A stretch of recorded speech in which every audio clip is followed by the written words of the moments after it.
how often do we just want to get it right? Like, we want God to give us the answer, and then we want to, like, ace the test, essentially. But then it's, like, all about us. It's all about whether or not I can do it, as opposed to having this, like, vulnerable, awkward, trusting, at his feet kind of surrendered process that says, like, I don't even know if, like, what the answers are, but I'll keep moving forward with you, and I'm going to trust that even if the righteous stumbles, you'll help me get back up 7 times 7 times 7. Like, I believe that even if I didn't ace in moment, you could still, that wouldn't necessarily keep me from walking into your purpose, God. Because maybe it's not like a, true, false, multiple choice test. Maybe this whole life is an opportunity.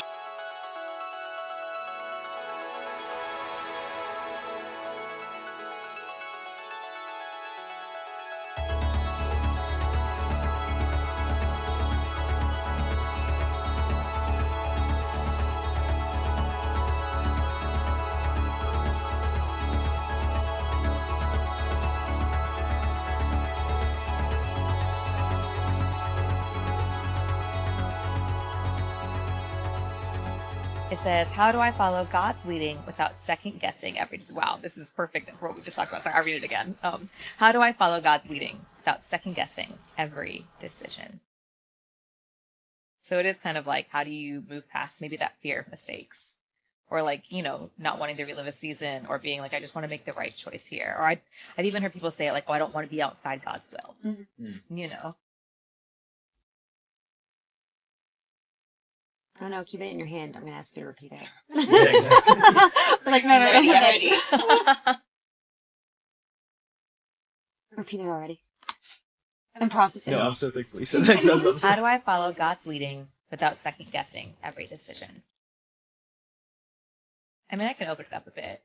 I think something I've seen in my life, and it really does, it has to do with, and I'm not here to get stuck in a conversation about where you land on this sort of like biblical spectrum, but it has to do a bit with your belief of, there is God's sovereignty, which is to say that God is in control. He is powerful. He has a vision and a purpose, and and I think that's obviously very true. And then on the other side is this kind of compare and contrast, which we have trouble holding them both together, but they have to both be true.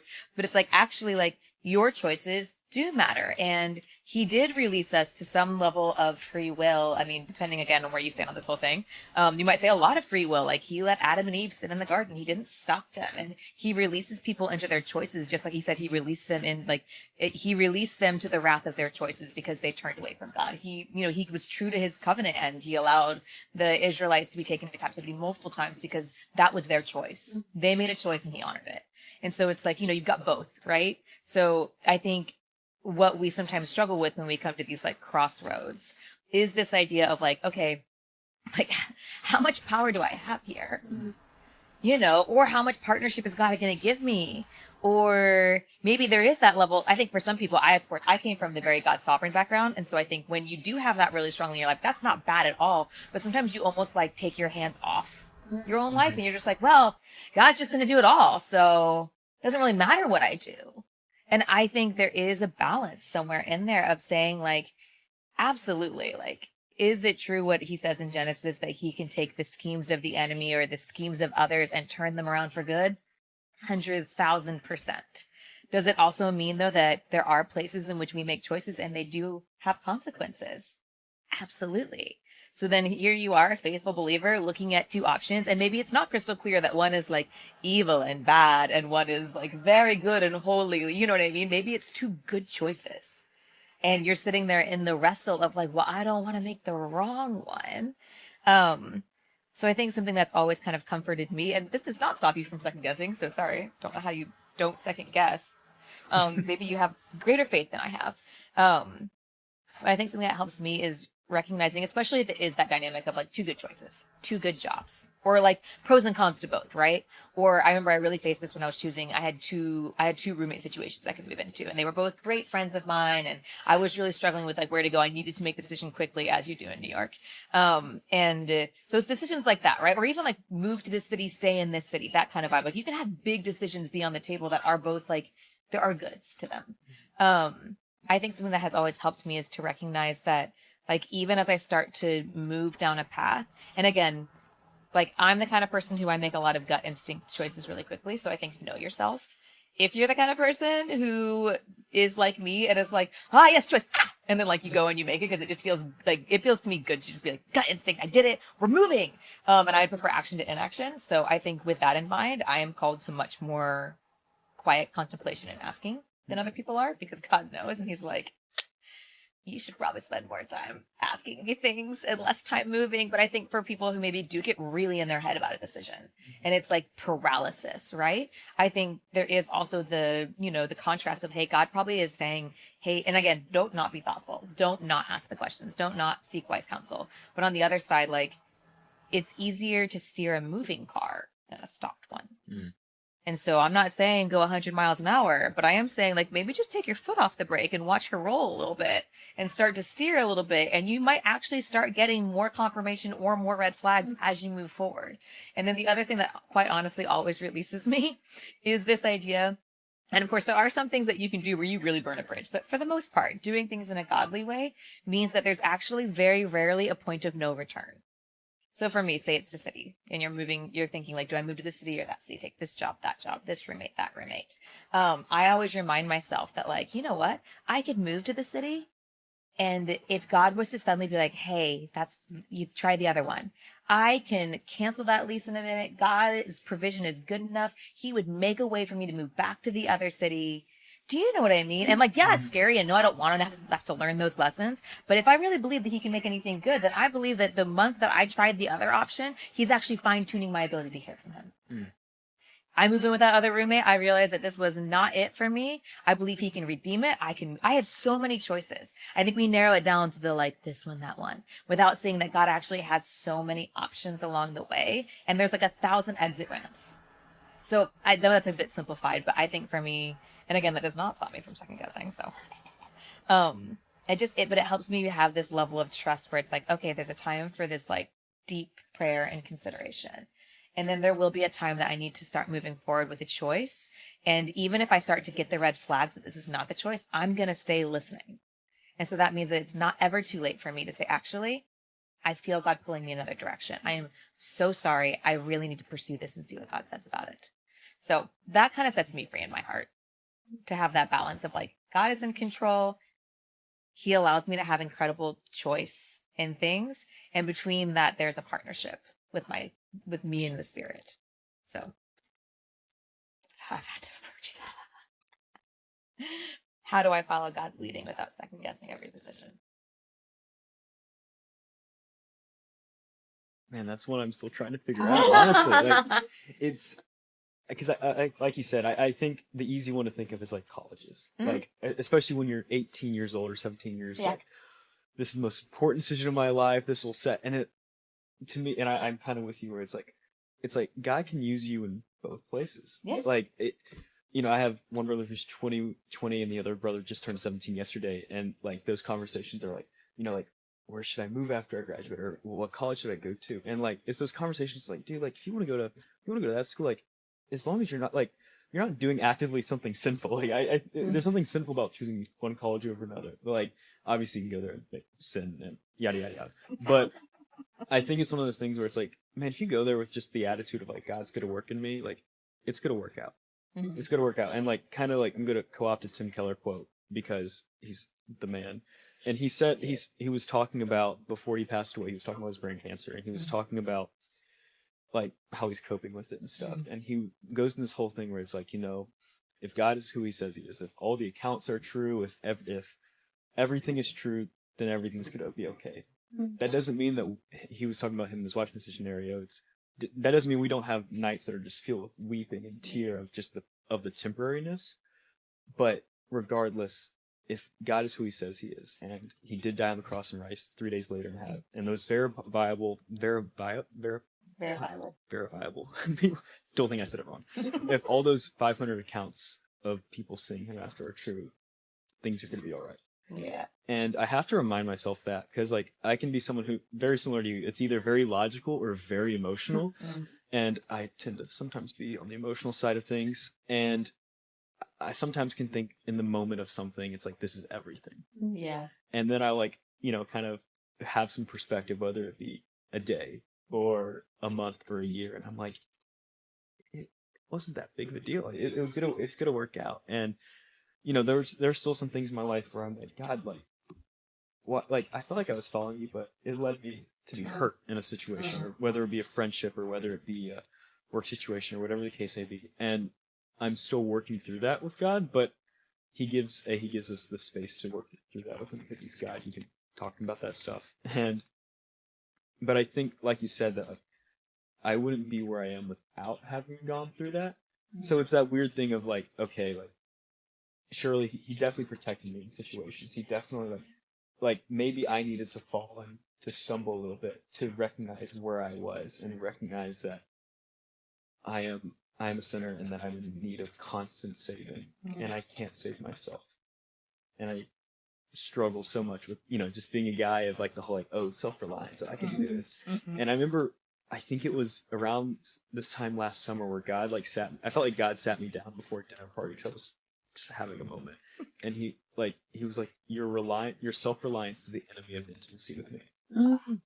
And I just remember being like, God, like, you can't drop a bomb on me like that before a dinner party. I'm going to dinner party now. And I remember like sharing that at dinner party and having other people come up and talk to me about it. It was really special. It's kind of roundabout way of going. It's like, I know I struggle with self-reliance and sometimes being like, no, like, God's in the midst somewhere. I'm just going to keep going. And like, quite honestly, I feel like sometimes like, maybe that is the right attitude. Maybe that is like the whole like, okay, like, I'm just going to pick a decision, go with it, and God's going to be in that. But like, also to what you said earlier about her sermon back in January of slowing down, I tend to run very fast whenever I make a decision, and I still feel like God's trying to like slow me down. And it's like, it's such a silly analogy. You ever like, if you've ever gone to Disney, you'll see these kids with like the backpacks, like the leash, and like, I mean, I don't know if you can call it leashes, but like they're basically like these little like Tethered. They're tethered, and like the kids like sprinting around because they're trying to see Mickey or see Goofy or whatever, and it's like the kid, it's just like yanking them back. And I feel like so often that's just like such a good metaphor for how I can be at times, where it's like God's like, no, for your safety, for everyone else's safety around you, like we are yanking the tether back. And I don't know how to finish that thought, but I think that's just such like a beautiful analogy of like how sometimes God can be with us. Like, oh, slow down, it's gonna be so much better. You're gonna make it in time. Like, it's gonna be fine. Like, just slow down. Slow down, yeah. There's a great song. Don't know who it's by, but it's called "Slow Me Down."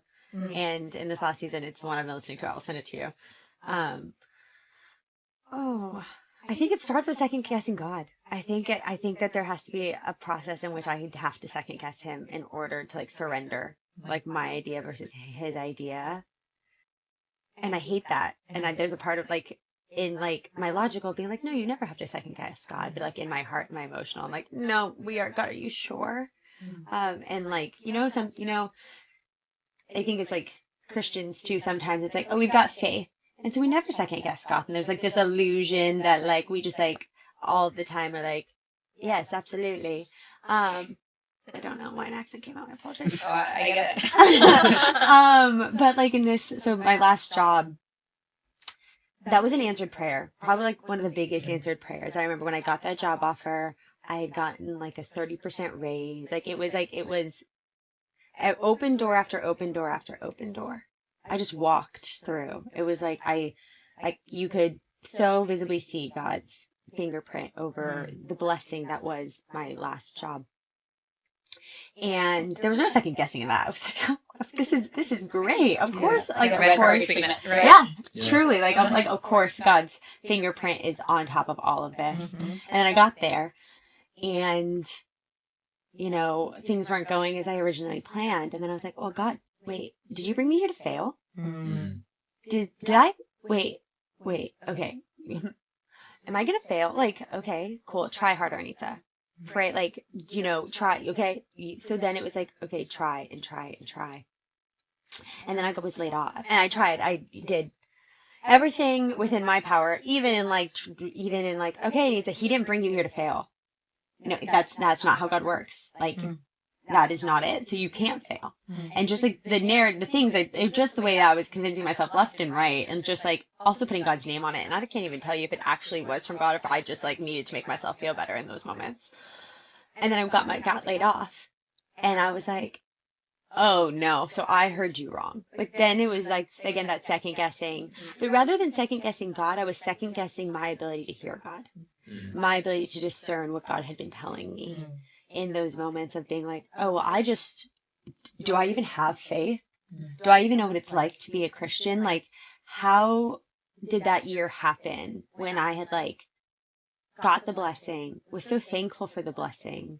I had like journal entries of like gratitude and just like, okay, God, like, how do I do this with you? And like, what does success look like in the season? Thinking I had done like all of the things, quote unquote, right of this, and then failing and being like, okay. And so back to like, do I second guess God? Maybe less God, but like truly I second guess my own faith or how strong my faith is or where do I actually love Jesus as much as I think I love Jesus? Like, does the posture of my heart and the logic in my brain, do they actually, again, are those neural pathways built as strong as I think that they are? Or are they like, does the left hand not know what the right hand is doing in that? And so I think it's like this level of, okay, Anitza, you're gonna second guess for a little while, and maybe you'll second guess God and his plan, or maybe you'll second guess yourself in those moments and like that. But Amy, to your point, it was like, he just is using that to refine you to hear maybe God's voice better in that season. And I was actually on a phone call with a coworker earlier this week, and I was sharing my point of view on something, and I was like, I would not have this point of view without my last job. And I am so valuable to my team today in helping us build what we're trying to build because of that last season. So while success didn't look the way I thought it was, or like what I wanted it to be, and all my striving and all my trying, and I work in sales, so it's very black and white. Either you hit your quota or you didn't hit your quota. Like it is, again, it's data. It is just like one thing or the other. And so for God to remind me of like, Anitza, I taught you so much in that season. You are going to be able to bring all of those lessons and all those things into this season. And it's only going to help you take that step closer to your purpose or to fulfilling what I need you to fulfill in this season of your life. But I needed to let go of like, I misheard you, or you let me fail, or like I did something wrong, in order to be like, no, it wasn't exactly what you thought it was going to look like, but it doesn't mean that there isn't like goodness and richness within that as well. But very hard lesson that I'm still learning right now, or reminding myself of. Yeah. I mean, what you're saying, and I hesitate to even say it because I'm like, oh, if I was a young believer, this is not what I would want to hear. And it's not what I want to hear now either, to be really clear. I think at no point is it like a comfortable thing to say, but it's like, I really think you're right. We have to kind of redefine our picture of success. Because it's like, we think if I'm listening to God, like, I'm going to get this, and this, and this, and he's going to, like, yeah, the floodgates of heaven are going to open up in this new successful role that I'm in. And I think we paste our picture of, like, the successful, like, I listen to God, and so I get this. Faithful Christian, walked uprightly, I get this. And it's like, Jesus, the perfect human, was called into the wilderness to be tempted. And the disciples in obedience were crossing the lake in the storm that God knew was coming. And they were being obedient. And they were listening to God. And again, I'm not saying God purposely breaks and wants us to walk through deep pain necessarily.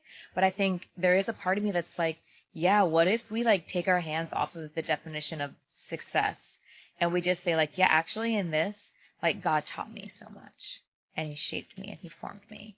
And the refining was, as painful as that is, more actually like meaningful to me than like all of the other, like, maybe it would have been really beautiful. I mean, I pray this for your next role, but it's like, maybe it would have been really beautiful to like walk in the sunshine of like this perfect fit of a job where you're just like thriving and he is bringing you from glory to glory. You know what I mean? Like that's what we think obedience means. Yeah. Like and it's like, what if, like, if the most glorious thing that happened in the Bible was our Savior being lifted up on a cross, what makes us think that glory to glory means what the world thinks it means?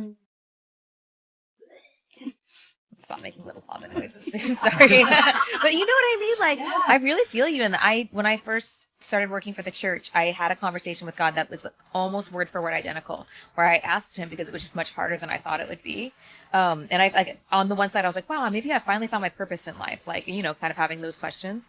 And then on the other side, I was like, did you bring me here to crush me? Yeah. Did you bring me here to destroy me?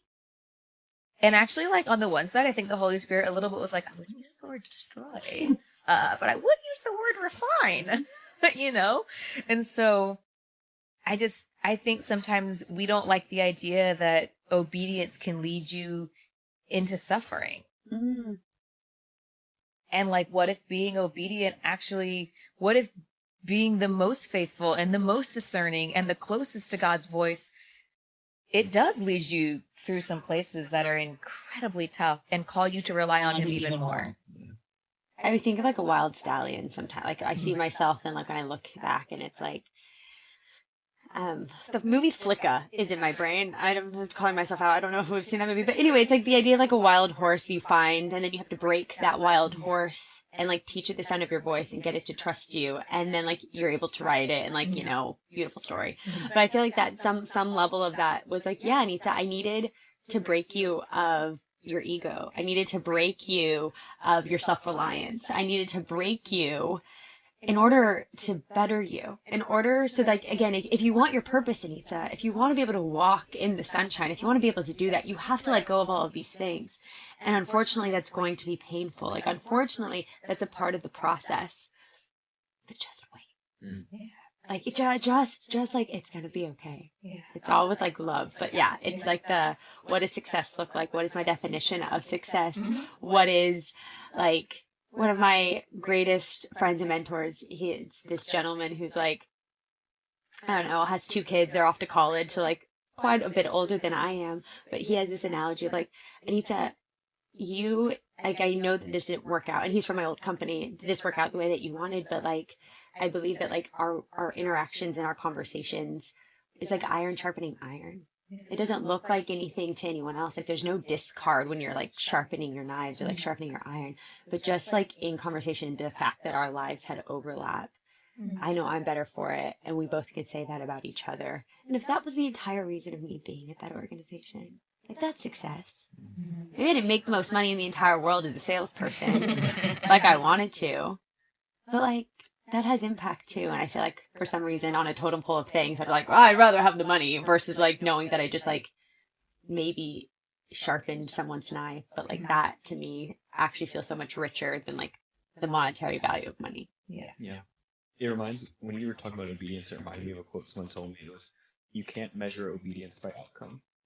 And I think so often we want to, like, or at least I can only speak for myself, but so often I'm like, God, I did this, now you're going to reward me with this? Right. And then it's like, God's like, where was this ever said that this is going to happen? And, you know, there are certain things where I'm like, God, I'm putting in the work for this. Why don't I have this yet? Yeah. And that's like something, like, I go on these prayer walks around my neighborhood where I'll just like put AirPods in so people don't think I'm crazy. I'm just talking to myself, even though no one cares. But I mean, it's New York. They're minding their own business. No, I think I'm on a very intense phone call. I'm just like, God, like, I'm doing what I'm supposed to be doing, yet I don't have this yet. Like, and then God will oftentimes like, at least for me, I'll maybe see that out in the streets of like someone has something that I don't, that I know I want. And I'm like, God, like it feels like you're just reminding me of what I don't have. And then every time I think that, I feel like it's like God like hits me between the face with like it's like, but look what you do have. You know, look what I've blessed you with. You know, you have 3 meals a day. You have an apartment. You have all these material things, but also like you have like this beautiful faith. You have these friends. You have these things that you didn't expect to have, but you realize you needed.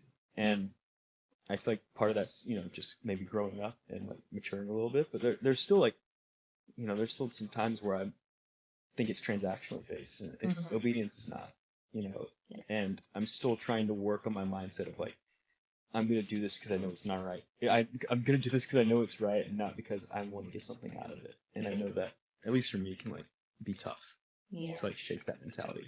I think it's really evident in Like, you see it a lot, not just in career, but then, like, with relationships. Because I think the world and the Christian culture holds up this thing of, like, yeah, if you're really good and faithful, then, like, here's your spouse. And then you've, like, arrived at the award of marriage. Like, oh, look at that. Your trophy for being lovable enough or perfect enough or desirable enough or having your life together enough is this, like, you know, definitive line in the sand. And I really resonate with you saying, like, that. Yeah, this expectation you have of God where you're like, yeah, so I did these things. So then just waiting to wonder when this is going to happen. Mm-hmm. And it's tough because I know even, I've just been thinking this as we've been talking, but I didn't meet my husband until I was 34. I had known him for 7 years. I remember telling myself and being like, at some point in my like earlier 30s, being like, I must just not have met him yet. You know, like, you kind of tell the stories where you excuse God and you're like, you're still preparing him and bringing him to New York City. I get it. He's just not in my, like, church community where I'm at. So, like, we just can't do life. But the Spirit was right there the entire time.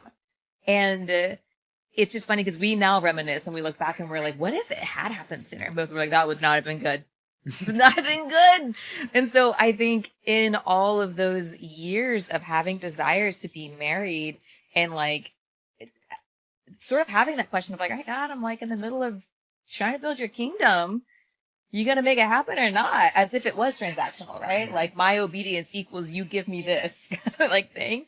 It's interesting because I do think even what you're starting to say now about like your job and the like findings there and seeing what God's doing, it's like, I think he does bring like beautiful blessing and reward. It doesn't ever look like you think, I think, personally. Maybe it does, but I've often found in my life that it does not look, the big stuff doesn't look like how you thought it would look, and it's better. Like, I never would have written my story the way I wrote it. Mm-hmm. I wouldn't have said, like, why don't you start dating your husband at 34? Like, that's not what I would have personally chosen for myself. I would have written a different story, a little easier, a little short timelines. You know what I mean? Like, that's what I would have done. And I think the same is true with like us having a child. It's like we ended up waiting due to a bunch of different things. But like for me, it involved that thing of like, all right, God, I guess I have to like lay this down and like have the conversation with you, Jesus, of I had all these pictures of how it would be. I had my timelines. I had my expectations. And I think I need to take a moment to say like, okay, maybe we will never have biological children. Maybe we won't. Maybe that's not, I thought that's what you were calling us to, and I still have a desire for it, so I'm not going to lie about my desire, but I can also just take space here to say, like, if that's not it, like, if you just mean that we're going to have spiritual children that we mentor, then that will be enough. And we're finally catching up on the seasons of The Chosen. I don't know if you've watched like the latest Last Supper season. We're finally watching it. It's really fabulous. But they have this part in there and it has to do with like the Passover feast. And I actually don't really know the Passover dinner that well. It's sort of its original Jewish context. But I believe this is in there somewhere, so hoping the research is good. But there is this part they call the Dayenu, and it's the part where you have this like back and forth saying, because they're talking about Egypt, and it's like, if he had brought us to Egypt and never rescued us, it would have been enough. If he had rescued us from the Egyptians but not done the plagues, it would have been enough. If he had brought us out of under the thumb of the Egyptians but not split the sea, it would have been enough. Mm-hmm.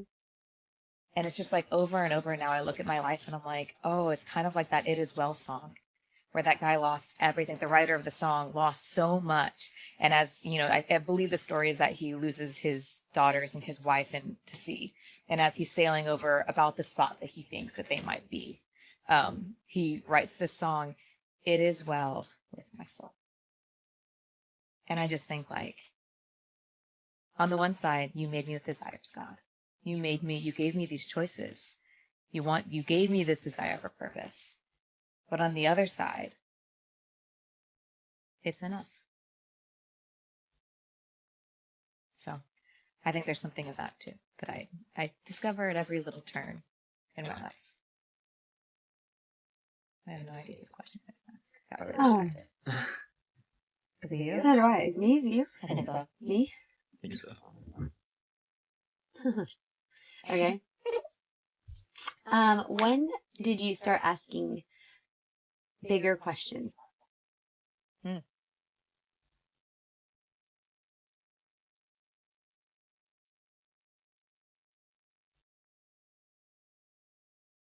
My parents' divorce. I mean, it was a couple of years later because I was too young to process. My parents got divorced when I was in like kindergarten, first grade.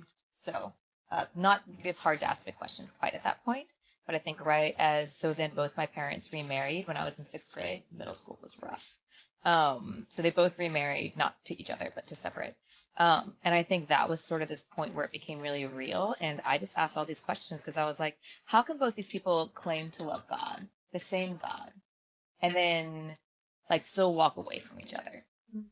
How can they both claim that they made a covenant and that covenant said that in all these seasons they would never forsake their marriage, and yet these two people who supposedly love the same God aren't hearing from him the same way? It doesn't make any sense to me. And so I went to a private Christian school, Christian household on, both sides, different like degrees of sort of religious expression, but like still very God focused. And then of course private Christian school, so like Bible class was a required subject that we took, which I'm really grateful for now. But I spent my sixth grade to probably at least 10th grade. I just had this moment where I was like, I'm not going to believe what they believe just because. Which is kind of silly because it's a very early age to start like trying to question when you're in like a really like sort of, I don't know. I think I really had this moment where I was like, someone is wrong here. Like my dad is wrong. My mom is wrong. I'm wrong. Someone here has to be definitively wrong to have allowed this bad thing to happen to us. And so someone here is not believing the right things. And so I guess for me, I started like, I tried in 7th grade to read the Quran. I can barely read my Bible and to try to like dive in. But I just remember like, and my parents kind of knew I was doing it, kind of didn't. But I like went on this whole thing, and of course I'm still taking Bible classes at the time, so I'm still like learning a lot of logical things. But I started asking a bunch of questions at that point because I just in my head I was like, okay, it could be the God that I've been taught about. But if he doesn't look the way I thought he did because this thing happened to us, and so I want to make sure that if there is a God, I'm believing in the right one. And so that was when it started. It was the divorce, but then it really ramped up in like the 6th grade era where I was like, let's put these critical thinking skills to use. You can keep pouring Bible like knowledge into me all you want, but I'm going to take that and I'm going to test every single bit of it to see if it actually makes sense or if it's just a good old tradition that's been passed down. So. Fun. Yeah, I mean, can you imagine how fun I was in middle school? So fun! This, like, sarcastic, like, so, I don't know. I don't know if I would have called myself moody, because on the other side, I was, like, a high achiever, so I was like, I will get A+ in this Bible class. But yeah, I just had a lot of questions, and I think even at the end of that in high school, when I actually really solidified where I was like, no, okay, this is the God. But I think I felt, because at that point, I think I've shared a little, but there was no Holy Spirit to it, so there was no relationship. Mm-hmm. So at that point, it was like, logically, I believed all the things. But it was like, oh, okay. It's pretty lonely. It's pretty lonely thinking that you know what's right, and then just feeling like you have to keep moving forward with it. Mm-hmm. So it was when I started asking questions, but it wasn't, obviously, when I stopped. Yeah. Yeah, I love how you said at the end, like, it's not when you stop. Like, I still have questions I'm asking daily. But I mean, I think like a lot of people, it was 2020, COVID, the whole world shut down. Yeah. Like right before COVID kind of shut us down on March 12th. I remember I felt like I'd come to some, like, okay, God wants me to be here, do that. And then just like I was back home, I was a freshman in college, and I just remember being so, not fearful that like I could get sick, which probably should have been more of a fear, but more so like, God, how inconvenient this is. I'm mad at you, and I couldn't at the age of 18, 19, I couldn't really process that out loud like I can now. But I was just mad at God. I was angry. I'm like, God, like you've been good to me in these areas. Like, why now? Like, what are we doing? And then like the whole, 8 weeks in, like it feels like the world's falling apart, and I'm like, is this it? Like, is this like?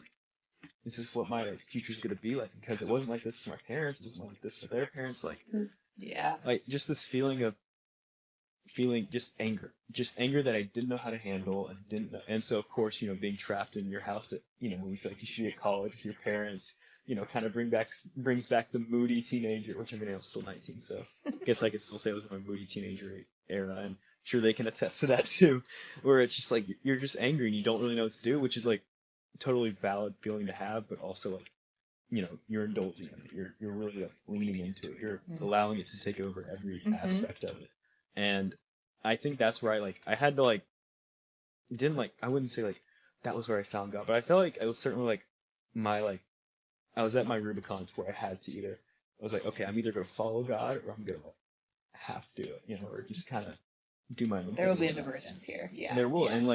And maybe I'm talking back at myself because I was, saying, oh, I feel like you can do a lot of things and God's going to honor it. It's like, no, but this is one of those, it's like, no, there's clearly a path forward and it's either going to be this side or this side. And I remember just having to go to my prayer closet. I am such a prayer closet guy.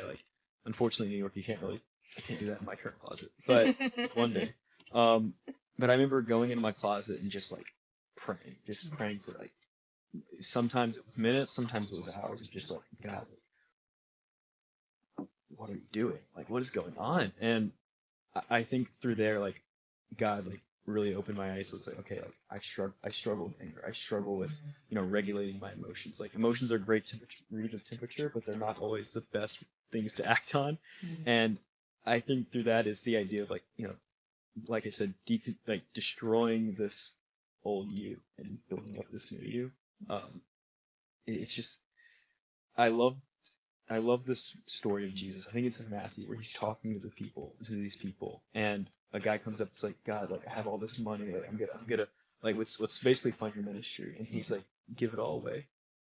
And the guy's like, no, I'm good. And then the next guy comes up and say, hey, I'm ready to just drop everything, but I gotta go bury my father. And he's like, let the dead bury the dead. Mm-hmm. And I feel like it was one of those moments where God was like, let the dead bury the dead and move, and let's move forward. Mm-hmm. And it's still tough. It's still tough every day to have to feel like you're that person and feel like, okay, every day I have to make a decision. Am I going to follow God? Mm-hmm. Am I going to, I present myself as a Christian. Am I going to actually follow through with that today? Yeah. Am I going to let that coworker who's bothering me and asking all these questions they should know how to do? Am I going to let that ruin my day? Or am I going to let that am I going to be led with anger? Or am I going to be led with love? Yeah. Yeah. What was God led with when he talked to me about my current stuff? Mm. Was it anger or love? Mm. Wow. Love. So I should probably do it with love. Yeah. Powerful. Every day we get that choice. Mm. And every moment, you can decide at breakfast before your coworker starts asking annoying questions, and then you have to choose again. Yeah. I think this question is so hard and easy simultaneously because I'm an inquisitive person by nature. So my parents will tell you that I started asking big questions about life at 4 and 6, and it never stopped, and it just gets worse. And so oh, what is the purpose of life? Oh my goodness, what is it? Has existed in me since I was a wee little bub. But about to your point of that division in the road, are you going left or are you going right? About 3 years ago, I experienced trauma in New York City, one of those horror stories that we hear about and you think are never going to happen to you and then happens to you. It was really bad. And in that, it was very much okay, God, either you are real and we are going to get through this, or I will not be on this earth any longer. It was very much left or right. And, it was big questions, okay, because I don't have anywhere to go. And so I think that that is what really brought me to my faith today. And that asking those bigger questions, it was well, God, do we need that moment in order for me to have faith? Was that really how you needed to get my attention? Because that sucked. But, in that moment of hard and asking those bigger questions, it's led me to the faith that I have today. So there's a level of me being okay, that's okay. And then in this last season of hard, which looks very different circumstances, asking questions again of well, God, did I hear you right? So it's the bigger questions just kind of change a little bit. I don't know if the bigger questions in my life have ever gone away. They just kind of morph and change in different ways of well, did I hear you right? Do I know how to hear your voice? versus where it was before. It was like, are you even real? Is there faith? And so it's like, I think I'm always going to be asking big questions, but the questions just kind of always reveal answers to me on like who God is. And it's kind of like running a marathon, right? Like I couldn't run 3 miles a month ago, but like I needed to run 3 miles before I can run 6 miles. And so like I needed that the first hard season in order to build the foundation to get me through this last hard season. And like, it's just kind of like these questions are building blocks on top of each other, but I don't think I'll ever stop asking them. I think they just kind of continue to, I just have more of them constantly. Yeah. Isn't that a blessing though? I mean, I think there are maybe some personalities that are more prone like you to ask the questions. And then I think there is maybe, you know, I don't know, it can be easy to live kind of half asleep. So I actually think it's a big blessing of your personality in particular. That like when you went through the darkest season, you did ask the questions. Like you didn't, like you could have been too afraid to bring that to God. Like, isn't it interesting that in all your questions, you're still bringing them to him? Like you're actually still seeking him. Even if the question is tinged with like frustration, hurt, disappointment, whatever. Like I think to me, you tell me that story and I'm like, wow, here's a woman who has never stopped reaching for the hem of his garment. Yeah. How do you, okay, no, this is just like an Anitza question, so you can cut this if you need to cut this. But it's just like my perfectionism and my, like, I want to get it right. So having that doubt or having that, like, well, just like ability, I don't even know what I'm trying to say anymore. Now I'm getting really emotional. I hate that. It didn't feel like reaching for the hem of his garment. It felt like questioning. It felt like I didn't have faith in those moments. It felt like it felt like I was being a bad daughter. And it logically, it was like he's a good God, Anitza. Like, you know that to be true. He's a good God. But my heart was like, how? Yeah. And so, like, you saying, like, the questions or me reaching for his garment just feels so foreign. Because they feel like I'm questioning him. And I hate, as someone who wants to be a good daughter, a good disciple, I hate that idea that I would be questioning him. Or not believing, or not being faithful enough. And so, like, you're blowing my mind in saying that statement because I'm like, what? That's not the narrative I've told myself for the last 3 years. Yeah. Thank you for sharing it. I think there's always just like a level of like faith exists just beyond this like place of doubt, right? Like if I picture like a territory, like it takes faith like Joshua to step out and take the territory. But at the minute you reach the edge of what is known to you, or even what feels like it's known, because I mean, there's different levels, right? There's like the faith to, I feel like you're saying this last season, it's the faith for the job and what he's teaching you and what he's done in the past job. But then this one, I think prior it was like a real like foundation shaking. It's almost like the enemy wanted to take back some territory and to shake your ground so firmly that the darkness would say like this darkness will be here forever kind of thing. So I do think there's different levels to it too. But I think one of my favorite stories, and I think it's Mark 9, but it's the story of the dad who brings his son to be healed. Because he's so desperate, right? Like, part of me is like, I just think God doesn't have a problem with our desperation. Like, I don't think he sees desperation as disobedience necessarily. And so, I mean, especially if that desperation is aimed towards him. And so this dad brings his son to be healed. The disciples all blow it. I relate to disciples so much all the time where they can't heal him, right? And so Jesus comes off of being transfigured and he comes down and the dad says, like, help me with my unbelief. And it always kind of blows my mind because I'm like, oh, I guess it's not really a problem to have doubts or unbelief. It's where you put it. You know, like in the midst of all of this, his unbelief is still what drove him to Jesus' feet. And I guess I'm like, wow, like when you have soul shattering moments, where do you go? Where do you go? And that's why to me, what you're saying feels so faith-filled, because even in your questioning and even when it felt like the lights were all turned out and you didn't know which way was forward, or it felt so tough. It's like, I don't think faith looks like this like automatic courage that just says like storming through, I've got it. It's like so painful to trust or to listen or to have faith. And it means like choosing in the midst of the option to choose not to. And so that's why to me, you have a very like bold, faith-filled story. And I just wonder if like in heaven, every time one of us, like, I think when I think about, I worked with kids for a long time, and they'd be like, why is the sky blue? And I'd be like, it's complicated. The Greeks didn't even have a word for blue. Anyways, but like, I'm like, and they're like, why? And I think as like humans, that can get a bit annoying. But I just like wonder if for God it's not. And I'm not saying there isn't a place for trust where like but I just like wonder if he's kind of like okay with you asking and walking at the same time. Like I mean like there must be such joy in knowing that your kid wants to talk to you so much that they bring this question to you. So I think that's my thought there. I'm gonna have to sit with that for a while. I appreciate it. Do it. Take us away. All right.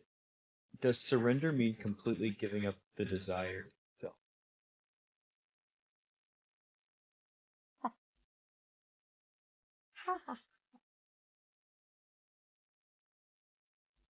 I've recently been gifted a perspective on this that was not primarily my own. It was from a girl who's been in our church for a long time, Carlene Pierre. She's fabulous. And she's just now in the process of going off and stepping into missions, which has been really cool. But she and I were talking about this, and I just felt the Holy Spirit move for our conversation. And we were talking about desires and like learning that as Christians, you don't have to not be a dreamer. It's, like you don't, like I think sometimes we do have that picture of like, oh, just like kill the desires. And I guess it just gave me this image that has not left me. But it's like, yeah, like, yes, we're called to be living sacrifices. Like, yes, the call is that, like, it's no, like it's all of you. Like when you picture that altar where like the cow used to go, or the like goat, or the doves, or whatever, like it's no longer that animal that like is the living sacrifice. Like yes, Jesus was our once and for all sacrifice, but now the call is that like I get on the altar, and I say like let this life be a fragrant sacrifice to you. And I think prior to this, I sometimes pictured it as like me like picking and choosing parts of my heart. I'd be like, yes, this part so easily goes on the altar. You can have that. And like I would hold back parts. Or even sometimes I would feel God asking me to like lay something down or surrender it. And like the only way I knew how to surrender it was to kill it first, or to pretend like I was. So it'd be like this desire to have this thing. Oh, God's telling me to put it on the altar. So I'd be like, oh my God, I can kill it first. And then I'd put it on the altar and be like, kill it already. I don't even have that desire. I put it on there because I don't even have it. I don't have it anymore, so I don't even want that. Yeah, but you can have that thing I didn't want. Like I felt like that was the only way to surrender. And so I think now what I'm starting to recognize and walk in is this place of like, surrendering doesn't mean I predetermine the outcome. Like surrendering means that I literally say like, thy will be done. And so whether it's with whether or not we're going to have a child, or like, one of the processes of having a child is they give you 1,000 genetic tests that you can take for this child, which I think have lots of value. And there's parents make lots of different decisions about that. I think that's amazing. But in the midst of that, it is this sort of like question you have in terms of like, I don't know, even in making those decisions about like what testing we are or aren't going to do and like what that means for us. It's this sort of like continual laying down. And it's like, if our child was to have some sort of genetic predisposition, if our child was to have the genetic markers for Down syndrome, like would I still actually be willing to just say like, God, thy will be done? And so that's a kind of a dramatic example, but I think I've just had many places in my life where it took me a long time, and maybe I did try to kill the desire a lot before God was like, I know this is secretly alive still. Like, surprise! I know what you want. Like it's like he knows you so well, and yet you're still kind of like, I don't know, I just kind of picture myself taking the desire and being like, broke it first. And he's like, if that's not the direction, like, don't you worry, I'll bring you somewhere new. But you don't always have to like attempt to murder it before you hand it to me. Like, I don't, so I that's like, it's kind of a silly visual, but I think that's something that he's been showing me lately is like, yeah, he might resurrect it completely different than what you thought. It might not look like, I mean, mostly it won't look like what you thought, but like, surrendering is beautiful because it means you literally, whether it's alive and wriggling as you put it down, you're still saying like, my hand's off of it, your hands first. So, I've spent many years murdering things before I hand them to God, or pretending I was. And so now I think I'm trying to arrive at a place where I'm just like, there's a more immediate sense of like, yeah, okay, you take it. You do way more with things than I do. So maybe do that, God. Just maybe. Yeah. I'm curious to know your perspective then on this, because like I feel like sometimes I will give something to God, like God, like there's this hope in like marriage or whatever the case may be, and I'm like, God, like clearly I'm not very good at carrying this. Like you're my Lord, I give this to you, and I feel like I've done that whole prayer, like not just for marriage or whatever, just other things obviously too, but where I've like, God, I've given this up, and I feel free for like a day or two, and then it's like it feels like it grows back on, and I'm curious, like, is that something to where like I don't know, excuse me, thinking of like Paul's proverbial like thorn in his side, or these like desires that may be answered, maybe not answered, like, is it am I normal that these things grow back?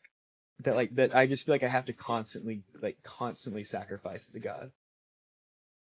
Yes. So I feel sometimes like crazy. I feel because I sometimes just feel like it's like, God, like I thought I did this already. I thought we went over. I thought like I sacrificed it. Like how do you handle the desire, even like a good desire, something that God has promised or God has shown to be a good thing, and still be like, God, I don't have it, so I give it to you, but still have that like just what it feels like a thorn in my side.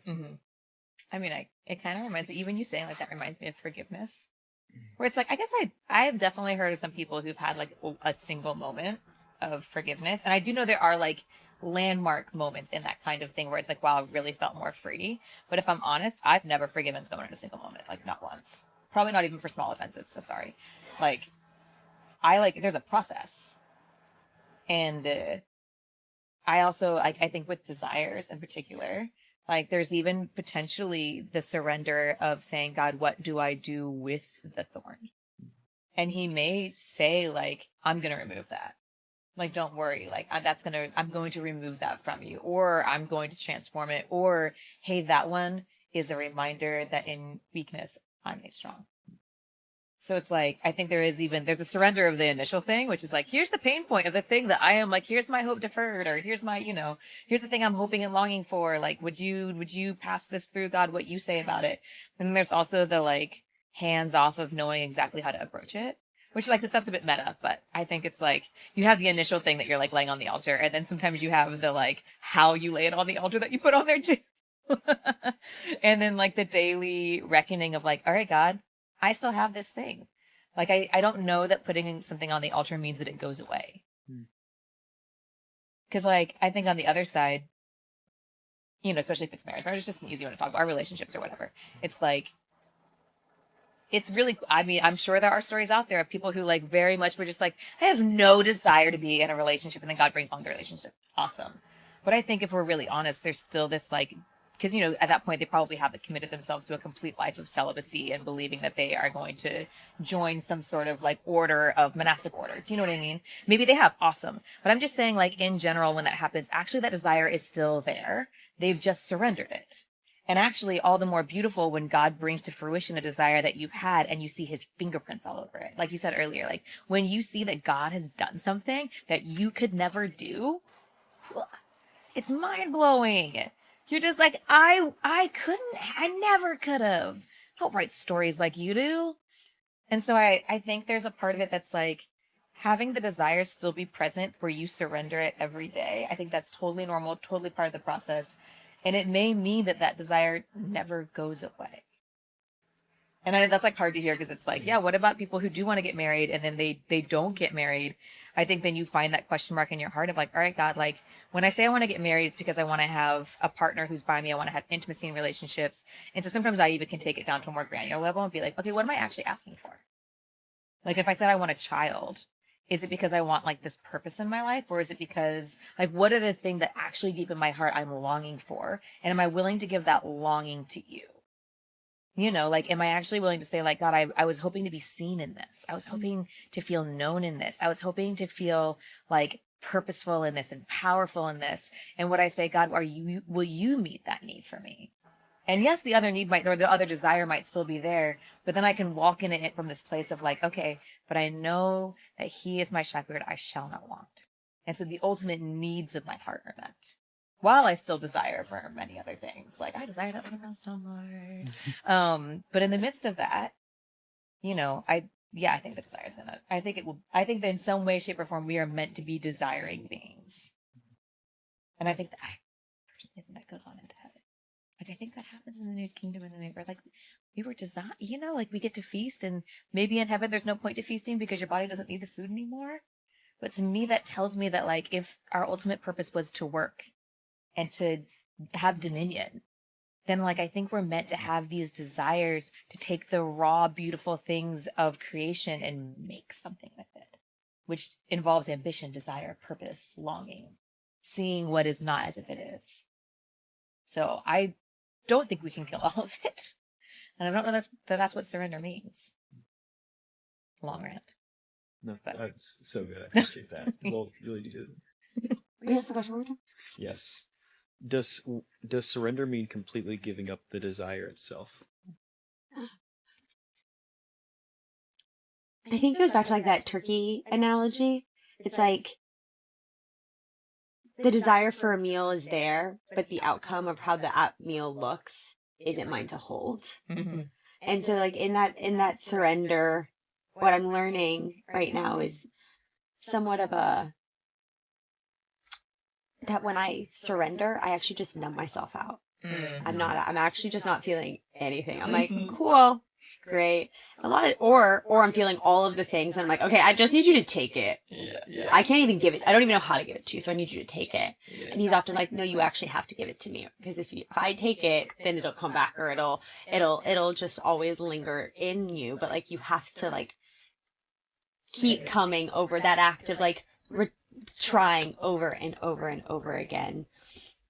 I think it's going back to the marathon analogy. It's like running all of those miles until you get there. It just builds like the muscles you need to do that. And so like part of the process I think of surrender is coming back every day and choosing to let it go and like choosing to try to let it go or like have the conversations, not hide those feelings that I have for these desires with God. Because sometimes I like to just pretend I don't have them. Like, again, numb out. They just don't What a great way of exist. putting it. Yeah, like how often do we numb out just to be like, all right, I'm good, take it. Yeah, precisely. Like, oh, I don't care about that thing. What are you talking about? Yes. I never wanted to be successful. I never wanted to make a lot of money.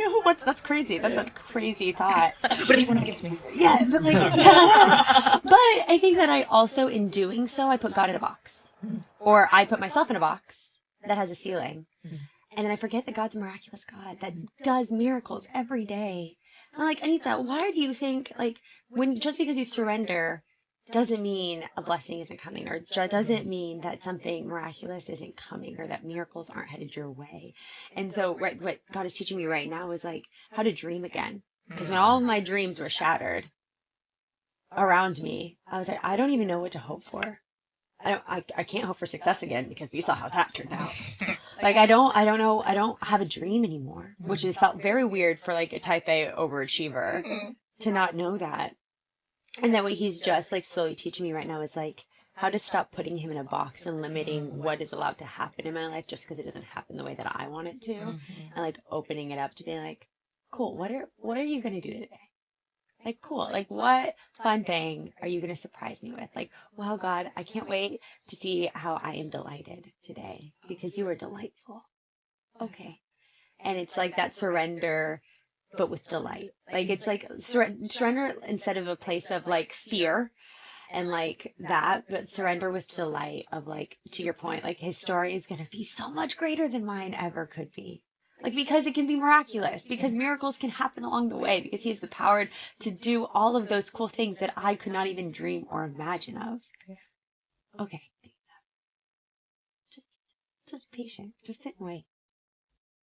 I love it. I don't know if that answers the question. Yeah, it's like Psalm 126. It says, when the Lord restored the fortunes of Zion, we were like those who dream. Mm-hmm. And like, let's be like, what if having faith means that we're the surrenderers, but we're the dreamers? Yeah. I'm here for it. I think one more? Yeah. Oh, okay. Can you be doing well in life and still feel empty? Yes. Yes, you can. Absolutely. Without a doubt. Yeah. I think that goes back to the idea of just like showing up, what you just mentioned. Like sometimes, like especially like when serving and like when you serve a lot, like I think sometimes we can go into Sundays, but it's just another Sunday, and like maybe you're not going into empty, but you're just like you're on that train, you're into down Times Square to church, and you're just like, God, like I'm exhausted. I did not sleep a lot last night. Like I'm up early. Like just somehow you just make me useful somehow today. And I think sometimes we lose sight that could be the service that someone gives their life to Christ. Mm-hmm. We forget just how much like a holy moment that is.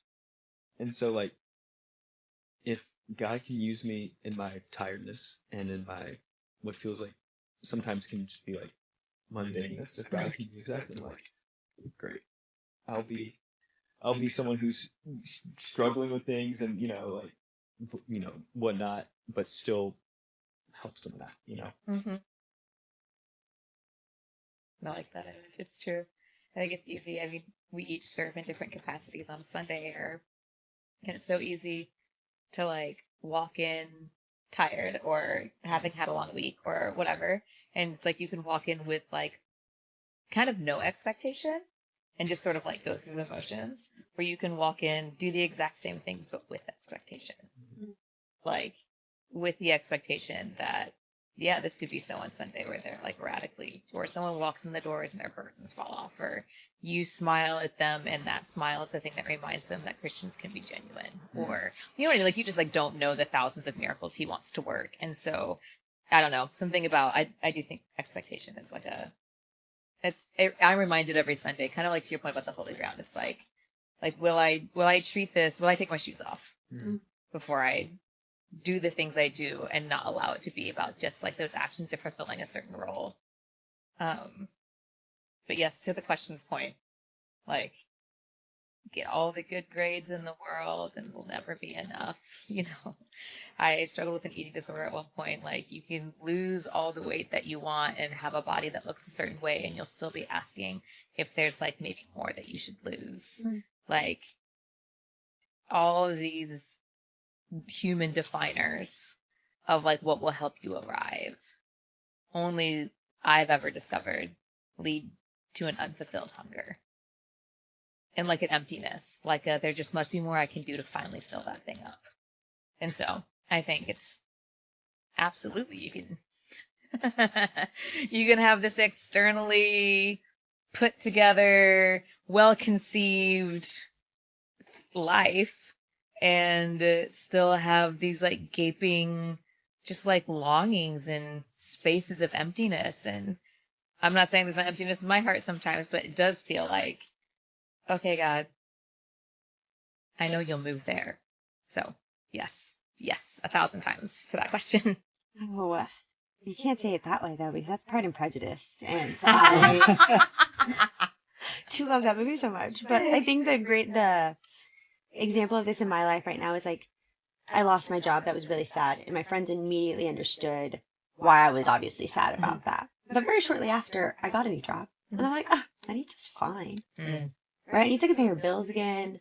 The immediate like survival is gone. Yeah, she got a new job, and so when the longing that you're talking about, this emptiness, this unsettledness, this like sorrow that like existed, this melancholiness existed in my life for longer than I thought was appropriate, but even like the people around me thought, I'm just like, I know I feel so empty because the way I had identified all this was broken. So sure, Anitza can pay her bills again, but like that emptiness still lingers. And I think that's hard, this concept of like, again, social media and all the things. And like, yeah, you're doing great. What do you mean you're going through a hard time? Yeah. What do you mean you feel empty? Yeah. Like, how do you conceptualize that? How do you, it's something, this emptiness isn't something someone else can see, Mm-hmm. right? It's not tactile, but it's just like, so I think a part of being human, but it's also why we have Jesus. Mm-hmm. So cliche of an answer, I know. But like, yeah, I think feeling empty is also what allows God to be able to fill me up. Yeah. I like your point that it's not just this like emptiness pre-Jesus, BC before Christ. Yeah. And then like suddenly you meet him and you never have feelings of emptiness or feelings of longing or feelings of confusion or unsettledness ever again. Right. Yeah, like the much more realistic portrait is like, yeah, you will face moments and trials and seasons and then like, yeah, watch him move. Yeah. And it's okay to feel a little empty in the meantime.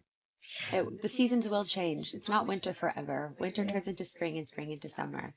And it's okay to feel empty or discombobulated for a period of time. And we trust that he will fill us back up. Or like, watch what he can do. Yeah. Be expectant. Yeah. I feel like that's the difference between BC, feeling empty and just feeling like it was a forever impending doom, and now knowing the Lord. The emptiness is still there sometimes, but it doesn't have to last forever, or I have faith that like he'll come and revive it or like restore it for me. All right, I'm gonna give my millennial heart. Oh. This is what it looks like for millennials today. The heart. This is Gen Z heart? The Gen Z is I don't know the difference. or it's the tiny heart. I've never seen It's it. the little green heart. Oh, guys, I'm so cool.